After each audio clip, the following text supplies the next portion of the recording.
I hosted Thanksgiving for my friends and somehow, everything went wrong. Part 2. I stood in the kitchen, staring at the turkey, my mind racing. I had no idea what to do. It was supposed to be the star of the show, but here it was, burnt and undercooked at the same time. I checked the time, there was just about 3 hours before my friends would start showing up. I could already picture their faces when they walked in and saw the sad, uncooked turkey on the counter. In a panic, I called my best friend, Sarah, who had been cooking Thanksgiving dinner for years. "Sarah, I messed up the turkey," I said, practically in tears. She was calm as always. "Okay, no worries. Don't panic. First, turn off the oven. Let's see what we're working with."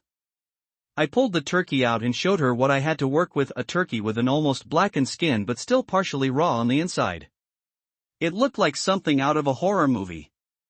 Sarah sighed and said, "Okay, let's try to salvage this. Put it back in the oven at a lower temperature.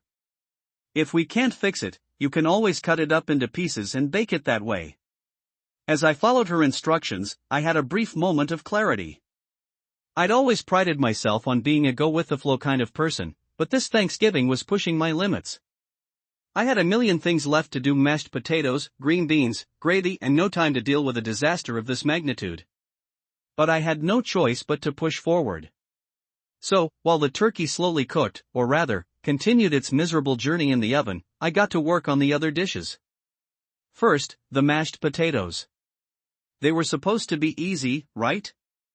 Well, I boiled them, but then I forgot to drain the water before mashing them. So, I ended up with a soggy mess. I panicked again, grabbed a potato masher, and tried to salvage them. After a few minutes of frantic mashing and a sprinkle of cheese, I managed to make them edible, at least. Next, the green beans. These were easy, or so I thought. But in my rush, I burnt them. Yes, you read that right. Burnt green beans. How does that even happen? By this point, I could hear the sounds of my friends arriving downstairs. They were likely already gathering in the living room, asking about the food. I could hear them laughing, but I knew deep down I wasn't going to impress them with my cooking skills this year. I had no choice but to carry on and hope for the best. At least I had pie. How hard could pie be?